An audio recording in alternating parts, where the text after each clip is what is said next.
let's talk about your reporting, because you've had, again, speaking of misfortunes, but you've been going toe to toe. One of the many journalists, actually, that have been going at Matt Miller, who is the spokesperson for the U.S. State Department, that is charged with effectively doing PR on just a completely inexcusable green lighting of war crimes in Gaza on the Palestinian people there. And whether it is a hospital that is bombed, whether it is refugee camp, or in the case that you followed very closely, the murder of a 6-year-old and her whole family, it seems like we're always promised follow-up and investigation and accountability. But in 10 months now, we have not seen any of that when it comes to our greatest ally in the Middle East, Israel. Before I let you, actually, let me ask if you can just explain who is Hind Rajab and what was her story, because she was killed in January and it made national headlines. Tell us about her. Yes, so I've lost count now. I'll have to do the math again, but 150, 160 something days ago, Hind Rajab and her family were fleeing a part of Gaza they were kind of directed to flee from. And she was with some cousins, other family members in this car, all packed in together, when all of a sudden they started getting fired upon. And so Hind and another 15-year-old child, another family member of hers in the car, Lion, they witnessed their family members get killed right in front of their eyes. And so they then called the Red Crescent, the Palestinian Red Crescent, to ask for help, ask for ambulance, ask for medics to save them, which already, for a 6-year-old child to know that, okay, upon this happening, here's what you should do, is one thing in and of itself. But there's these just awful call recordings of them pleading for help, in which you hear gunfire once again as Hind watches her other family member get killed right in front of her. And so while then she's on the phone. Yes, you hear gunfire, screams, and then the call cuts.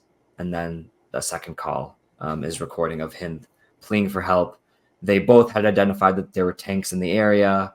They were pleading for help. And over the course of hours, the Red Crescent coordinated with Palestinian authorities and Israeli forces to organize a rescue. And so after 3 hours, I believe it was, medics were sent, 2 medics from the Red Crescent in an ambulance to save Hind. And after that, things kind of get mysterious. After days on end, Hind is missing. The medics are missing. And only after things were safe enough to go to and see the scene, we find that the medics were killed. Hind was killed. Hind's body was left in the vehicle as well. And so that was, as you said, at the end of January. I had spent the better course of 4 or 5 months since asking the State Department for updates on this, as well as an array, scrolls of other prominent human rights violations, alleged human rights violations. And over and over again, as you say, it was deferred. It was either deferred to Israel. They're investigating. They're looking into it. We haven't had answers yet. We'll have to look into it. We'll get back to you. Different sort of ways to not necessarily provide an answer quite yet. Well, should I just play this clip before so we can plot out the story? So here's Prem over the course of like 5 months, something like that. 4 or 5 months, asking Matt Miller, who I'm going to get your thoughts on this guy, but about Hind's case and the murder and the investigation of her family. For 2 weeks since Israeli forces attacked Hind February 14th, family, if you're listening. Uncle and cousins, leaving her trapped alone in her vehicle. We heard her pleas to the Red Crescent Society. 2 medics were sent, all to be blown up allegedly by Israeli forces. I wanted to ask about the status of the inquiry into this, just because it seems if the Israeli government, which seemingly does have a pretty sophisticated operation, is prioritizing this, they don't already know which soldiers to interview, for instance. They have Red Crescent calls, timestamps, the location, other Red Crescent staff to, question and rely on. Plenty of material to figure out who exactly to inquire with and to figure out who to hold accountable. So I want to first ask about the status of this investigation. Sure. So I think that question is appropriately directed to the government of Israel. I will say on behalf of the United States, we have made clear to them that we want that incident to be investigated. They have told us they are investigating it. And then any updates on Hind Rajab's Okay, so here's February 27th. the investigation into the killing of Hind Rajab's family and the paramedics sent to save her? I don't have an update. My understanding is that the investigation is ongoing. It's been 110 days since journalist Samir Abu Daqqa was killed, 65 days since 6-year-old Hind Rajab, her family, the medics sent to save her, were killed. Per Sean and other colleagues' earliest question, today should be Shireen Abu Akleh's birthday, our Palestinian-American colleague, I might add, killed in 2022. So I'm wondering if you have By the IDF. updates on not just the investigations, but actual accountability measures in response to these. And if not, how can this administration's approach of relegating things to months-long investigations while not changing policy, all as thousands more are killed, be a justified approach? Secondly, it's been Okay, mic drop. I just want to stop there for 2 seconds because I thought that was when you took the gloves off a little bit and you're like, okay, let's bring up Shireen Abu Akleh and all the other, effectively you are calling out the State Department on simply relying on Israel and actually not following up with any of these investigations. Why did you decide to stick with Hind out of all of the awful stories that have come out? And yeah, what have you learned? I mean, what's become clear to you about the United States and their support for this genocide? I think to answer the middle question first, I've been asking again about an array of different cases, and Hind just kind of, I guess, over time stuck with me. For one, just I think because of how affecting that case was. Not to say that all the others aren't as well, but I think over time it became clear that that specifically really became one that was so kind of blatantly clear, as I had mentioned in the first question, that there's all these different ways that if the Israeli government wanted to investigate, they have a lot of tools at their disposal. I'm no military investigator. I'm just a boy. But, I kind of figured that there was some things there that, you could look to.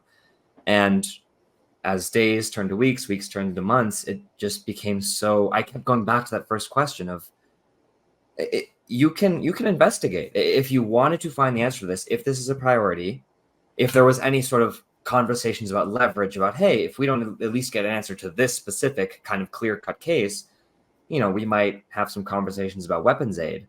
If those were all the case, there would be an answer by now. But evidently, that was not the case. And so I think in that question, I think that was in April, I was kind of trying to, bring in these other cases that were also, quite troubling, horrifying, things that were kind of left open or left ambiguous. Or that later in Shireen Abu Akleh's case, there was an admission that she was eventually killed by the IDF when they claimed that she was killed by, Palestinian militants or whatnot. And I mean, I think to your point, it's fear, because if they did do the investigation or an independent investigation, a real investigation, then what would it imply? What would it mean for them continuing to send money and weapons and support for this government? And that is an answer they don't want to know. So, I mean, that is so clear. And that's the thing. Like, first of all, I want to know how close Matt Miller is to resigning, because he gets grilled by y'all every single time, and it's so beautiful to watch. I love the Matt Lee, Matt Miller like matchup, but yours is also really up there. I mean, how much lipstick can you put on a fucking pig here? Yeah. I mean, one other thing I'll add that I think speaks to some of this too is that a few weeks ago, I had asked once again about this, and he had said previously, I think 2 or 3 times before that, over and over again, that we have an answer for you. I'll get back to you about that. And then finally, I had asked about it again, and he had said that, another colleague had asked about it again. Here, sure, let me play it. Now, since Hind Rajab, her family members, medics, and Sable were killed. So first question related to that is there an update on the investigation into that attack? I don't have anyone. I'm happy to go back and get you the latest. Okay. May 9th. So she's one of 14,000 kids killed. Israeli forces have killed those World Central Kitchen workers. Of course, there's 100 more. President Biden admits Israel has killed civilians with U.S. weapons. How did the U.S. feel comfortable sending Israel $17 billion if we can't get answers to any of this? And how can it justify sending any more weapons at this point? In 128 days now since Hind Rajab was killed, the medics sent to Sable were killed. Family members, is there an update into this investigation? Let me get you an answer on that and come back to you. Okay. Did you get an answer to that? Yes. So I think it was a week or two after that when I had asked again. And and another colleague had asked about it as well. Upon, to your point about an independent investigation, Forensic Architecture, a UK-based firm, had released an investigation that found 335 bullets were shot to the vehicle. It was not plausible that Israeli forces did not see who they would have been shooting, and that it was very likely that it had come from Israeli forces. So me and another colleague had both asked about this investigation and Israel's own findings. And they had said that Israel claimed to them that they've been working on the investigation.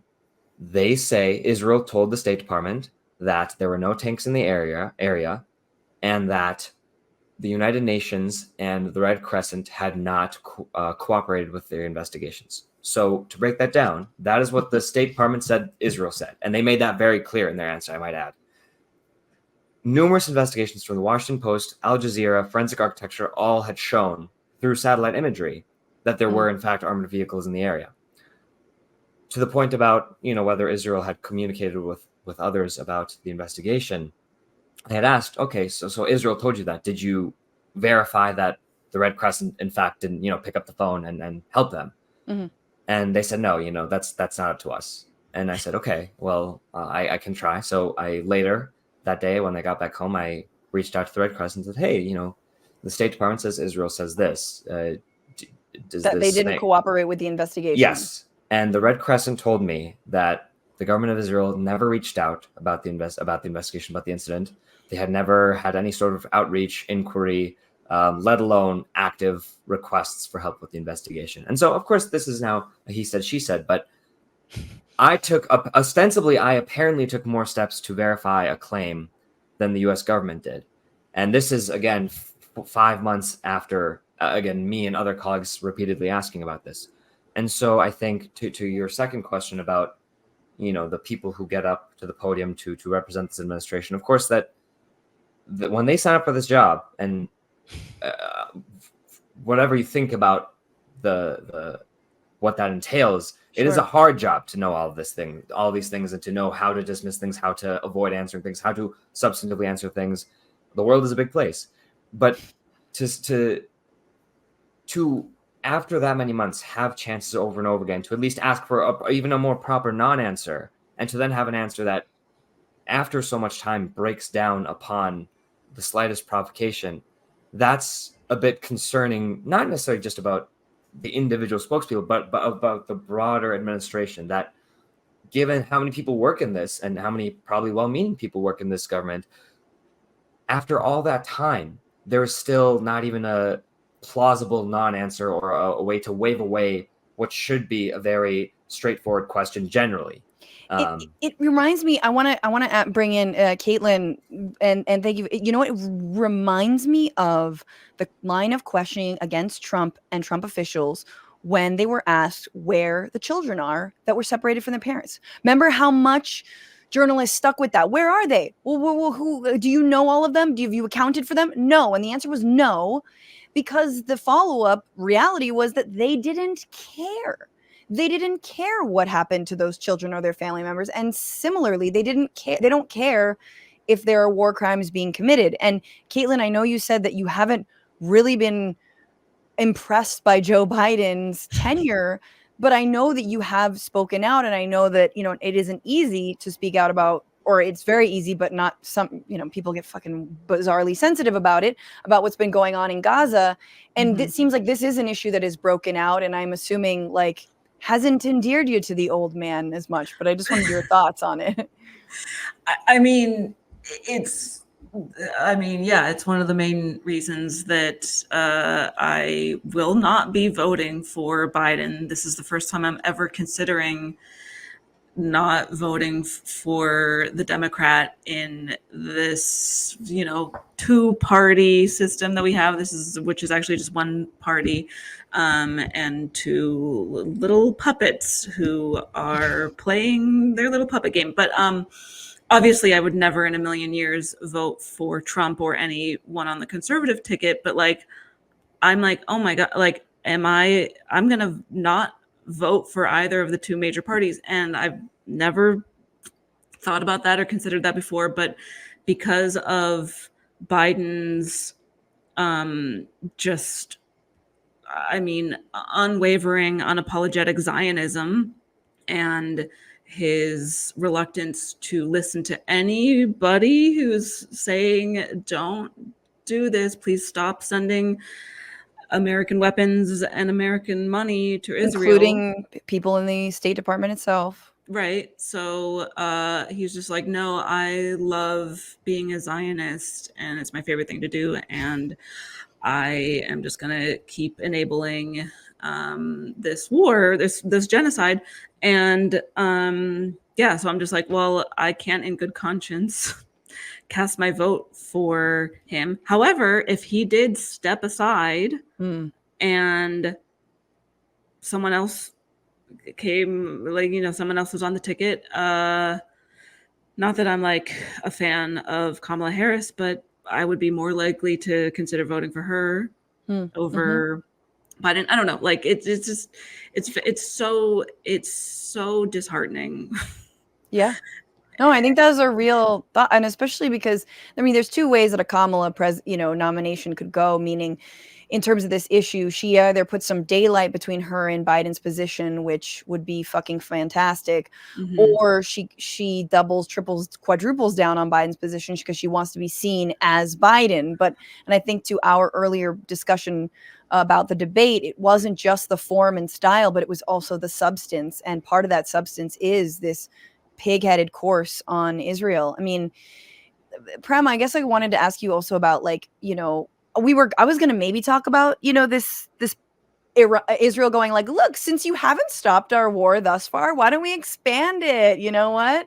Why not just grow? And so, you know, the hostilities between the IDF and Hezbollah are growing, and Hezbollah is now saying, you know, yeah, we're game for all war. Iran's like, that would be this, if Israel were to start a war with Hezbollah, this would be like, you know, what did they say? Like, I forgot, but they were basically like, yeah, end times, let's go.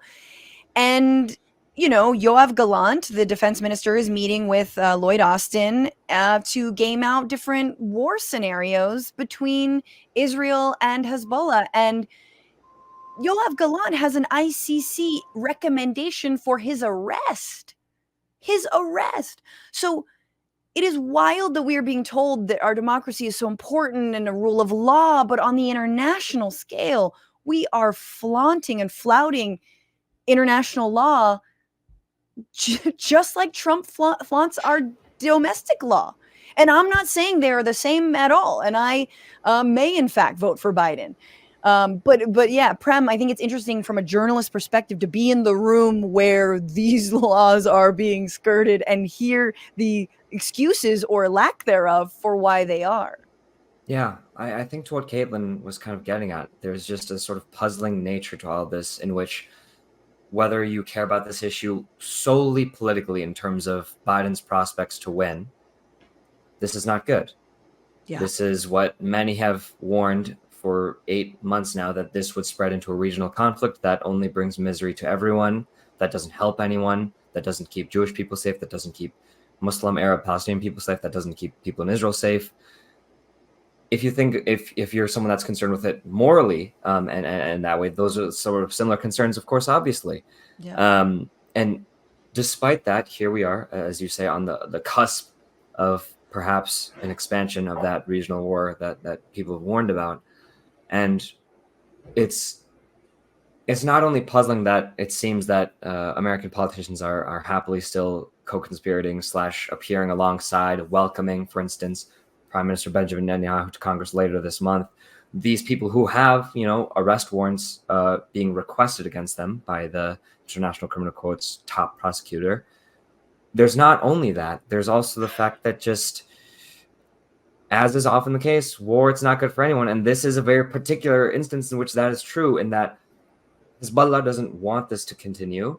They've said that, you know, they've claimed that ceasefire. That's what they're sort of justifying their action on.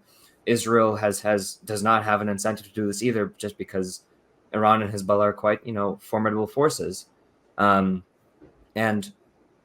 all while this is happening, we still have this muddied waters about the ceasefire. You know, first it was introduced as something that was Israeli-led upon the Biden administration announcing it. Since then, after we and other colleagues have kind of pointed out that, is this really Israeli-led? Like, why did you announce it? Can Israel confirm this is theirs? It's now become the ceasefire on the table that Israel has agreed to. And now it's, you know, in Hamas's court, which, even though the deal itself is quite similar to one that Hamas had suggested weeks prior. And now Israel is repeatedly saying, by virtue of Benjamin Netanyahu and other officials, that they will not commit to a ceasefire until their goals are achieved, which is the elimination of Hamas and so on and so forth, which, you know, Hamas itself might not agree to as an entity that doesn't want to eliminate itself. But also beyond that, in a sort of realpolitik lens, even Israeli officials have admitted Hamas is more than just a group. It's an idea. It's you can't really eliminate an idea without necessarily creating the conditions for better ideas to prosper. And so there's this kind of like stalemate that seems to just allow the war in its current form to continue and sort of teeter between escalating or not. And it's unclear where and how and in what ways clear heads that really want things to de-escalate will prevail. Yeah. I mean, and meanwhile, it's like the wider war is just, it's like you use every tool to be like, this is bad regionally, this is bad, you know, politically, this is bad. But then, you know, I wake up in the middle of the night with intrusive thoughts of the children starving in Gaza who have, I believe it's this week that, like, no more food, you know, like by the end of this month, it's not imminent, it's in famine, you know? And so, I mean, and not just the children, it's all the people of Gaza. And so you're just like, it's compounded by the cruelty and not allowing humanitarian aid. And there is no excuse. I mean, you're just like, man, for the fucking world's sake, Biden should step aside because of what his administration has meant for our standing. Where Trump was all, you know, getting rid of Trump was all about restoring our standing in the world. But those of us who actually hold people to the same standard are like, we have burned any bridge that we were trying to reconstruct or that we had, or you pulled out of Afghanistan only to, you know, to triple down on this atrocity. But you're right about it limping along. I mean, it's just wild. And I thank you for doing the work that you're doing and holding, you know, these motherfuckers they should be the ones who have intrusive thoughts at night, you know? What's going on, Frantifa? If you haven't already, subscribe to this channel right now. Hit that button. And also, you can become a patron and support the show every single week. Get access to bonus episodes and exclusive merchandise. Patreon.com/Bitchuation Room. Do it.